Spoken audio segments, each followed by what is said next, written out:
effect of inflation. It is generally stated that inflation has a discriminating characteristic feature. Discriminating characteristic feature means it affects different sections of the population differently. All are not equally affected. All the sections of population are not equally affected by the inflationary consequences. It may affect somebody favorably, and some severely it may be affected. Some other section of the population may be only moderately affected. As it is not equally affecting all sections of the population, we say inflation discriminate the people. Affect in different level inflation to the different sections of the population. Inflation is discriminating in character. Suppose we take a wage earning class of person, wage earners. Daily wage, manual labor. Laboring class of persons, manual labor, suppose you are taking. Daily wage earner, manual work, laboring class of person, we are taking. How inflation may affect this class of person? Severely affected or moderately affected? They are not so affected. What is your opinion regarding this laboring class of persons, manual workers? We may say laboring class of persons, manual workers are daily wage earners. Daily wage earners are their wages daily determined and daily paid to the people. So if there is a strong trade union is existing, just like Kerala, if there is a strong trade union is existing to all categories of labor, and if there is a scarcity of labor is existing like Kerala, their bargaining power will be stronger. Since there is a scarcity of labor is existing, the bargaining power of the laboring class of person is very high. Daily they may demand for hike in the wage rate according to the increase in the cost of living. If there is a small rise in the cost of living, they will demand with their flag. They will demand higher wage rate, which we have to allow. Otherwise, they will not come for the job because there is a scarcity of laborers is there. Their bargaining strength is more powerful on there. Bargaining strength is higher since there is a scarcity, and at the very same time trade union is existing. Their demand we have to accept. Every time they will be demanding for hike in the wage rate, so that the increasing cost of living they can compensate. They can compensate the increasing cost of living. They can compensate the increasing cost of living as they are getting more and more hike in the wage rate according to the increase in the cost of living. More than the cost of living, they may make it something more than proportionate. You see that they may not be facing with a severe situation in inflation. They will get a compensatory wage rate hike. So they are not so hardly affected by inflation. Number 2, government employees. Government employees we mean salary earners, monthly salary earners, government employees, fixed income group ആണ്. In contrast to the laboring class of person, they are, we may say, fixed income group. Once their salary is fixed, the next salary revision will be only after the pay revision report is submitted. In case of government of India, once in 10 years salary revision is done, pay revision commission is appointed, and salary revision allowed once in 10 years. But in case of Kerala, once in 5 years. Once in 5 years we appoint the pay revision commission, and decision will be done. So that their salary, government employees' salary is not adjustable to variation in the cost of living. Though they are getting once in a 6 month DA, a little higher DA they are getting, dearness allowance they are getting. That increase in the DA not at all sufficient to compensate their cost of living. That increase in the DA allowed by government once in 6 months is not sufficient to compensate their cost of living. Index number, inflation. On basis of the inflation rate, CPI based inflation was, we will determine what change in the cost of living and what additional income a percentage of which may be allowed, which is not at all sufficient to compensate the increased cost of living during inflation. Some relief, but it is not at all sufficient. And so, as a fixed income group, government employees are the most severely affected category of person during inflationary period. During inflationary period, as their salary is fixed, cannot be adjusted to variation in the cost of living completely. Cost of living cannot be adjusted through their salary. They are supposed to be the only one class so severely affected by inflationary pressure. Similarly, we have another group of government employees, retired government employees, pensioners, service pensioners. Service pensioners, they are also fixed income group. Fixed income group, their pension is constant.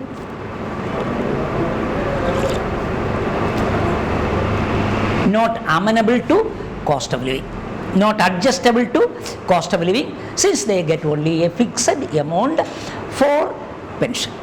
They will be suffering. Similar to government employees. Very similar to government employees, the retired pensioners will also suffer during inflationary period, as their fixed income may not be sufficient to compensate the increasing cost of living.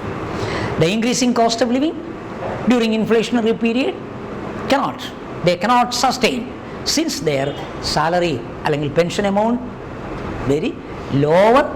Without considering the cost of living, we find they are the most suffering class of person, similar to government employees. Number 4, business personnel, businessmen, business personnel or businessmen, how they are affected by inflation. You may know that they are sometimes responsible for creating inflation. They are sometimes responsible for creating inflation, because only if there is inflation they can get a good profit. The prices of the commodity will increase and they will get a hike in the profit only when there is inflation. They are creating inflation. They want inflation, they are very happy, they are optimistic during inflationary period, and their investment may also increase only during inflationary period. So they are all the optimistic persons who invite sometimes the inflationary trend in the economy, creating inflation, because they are all beneficiaries. They are all beneficiaries of inflation. They will benefit from inflation. They have no loss, nothing to lose. And so they are the happiest group of person. During inflationary period, they create inflation. Number 5, creditors and debtors. Usually asked that, multiple choice questions. Usually asked. Creditors and debtors. How inflation may affect the creditors as well as debtors. Statement ചോദിക്കാറുള്ള ചോദ്യമാണ്. You see that creditors as well as debtors. Let the year 2010, let us assume the general level of prices was normal in the country. No inflation, no deflation. A normalized situation without inflationary pressure or deflation existing in the country in the year 2010. At that time, let us assume 2 persons A and B, friends, two persons A and B, where A is getting a loan, let 10 lakh rupees. 10 lakh rupee loan A is getting from B. Appa A, debtor, he is to repay that amount back to B, creditor. Creditor is B, debtor is A.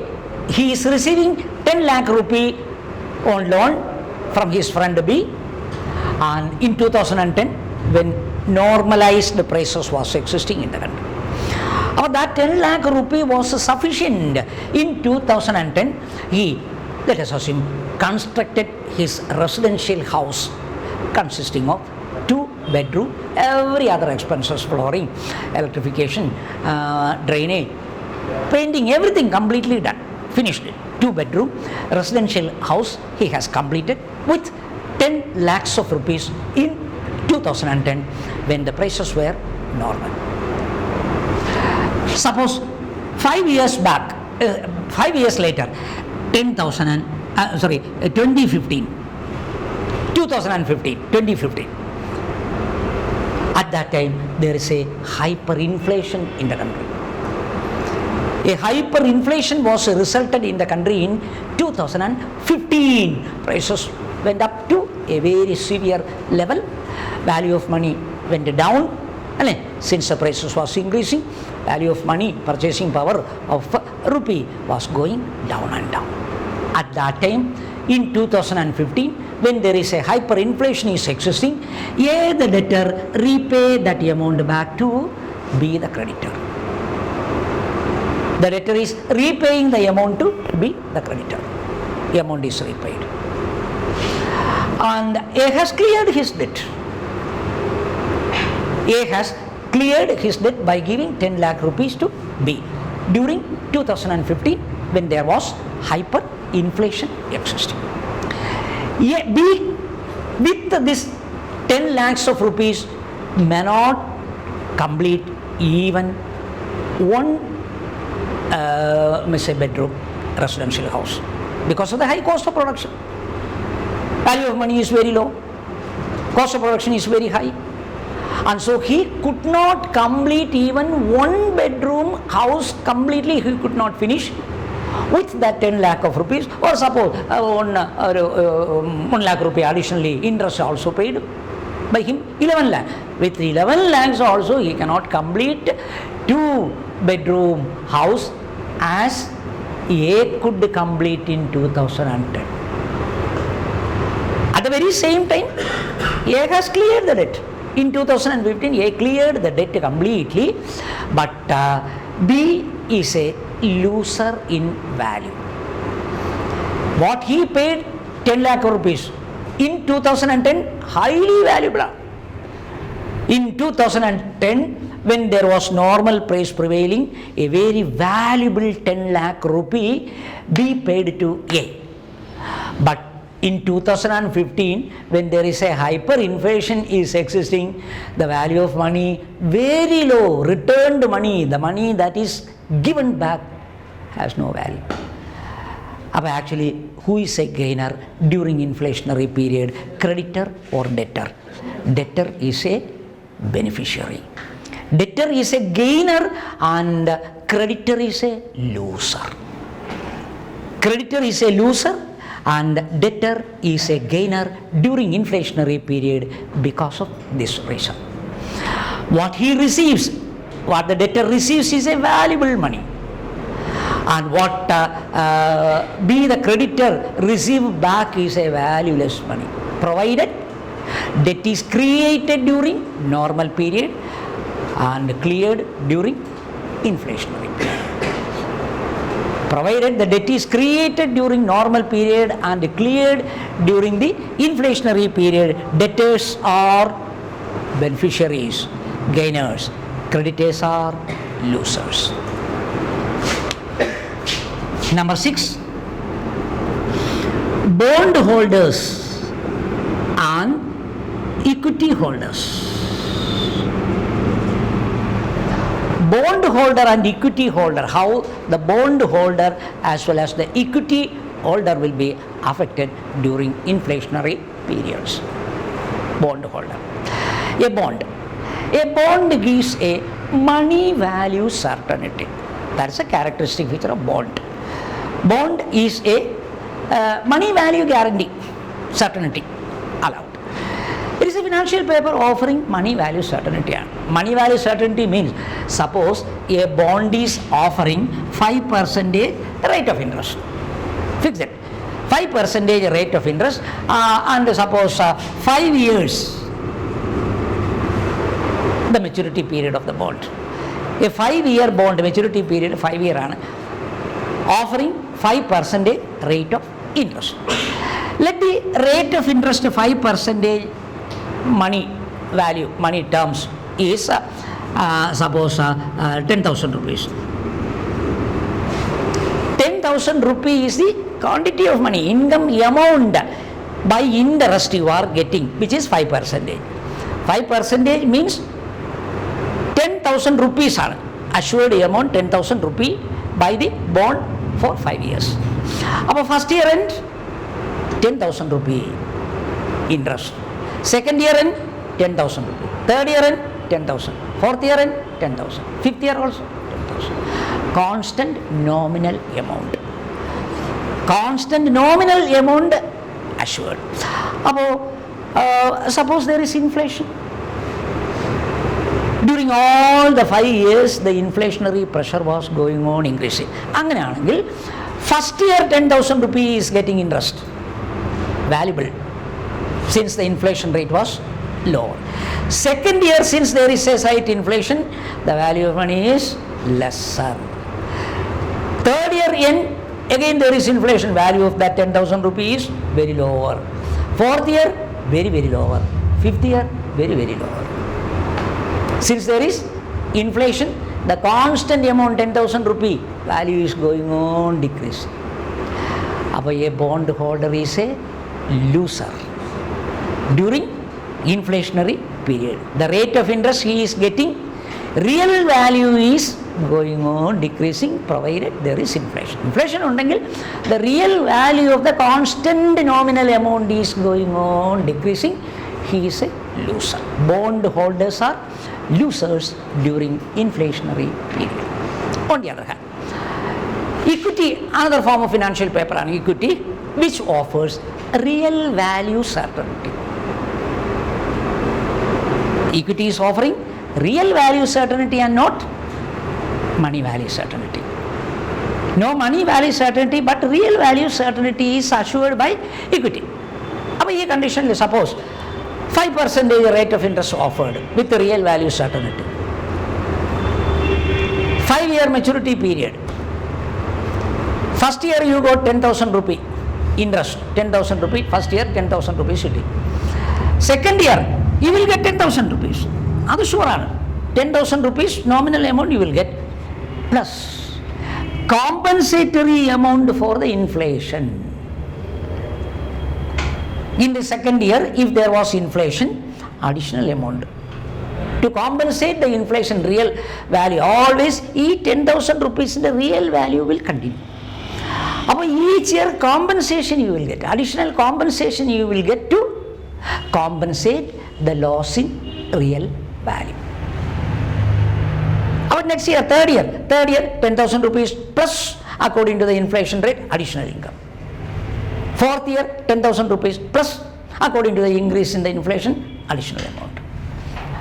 Every time additional amount will be allowed depending upon the inflation rate to compensate the loss incurred, and hence real value certainty is offered. Who is a gainer? Bond holder or equity holder? Equity holders are gainers. They are not losers.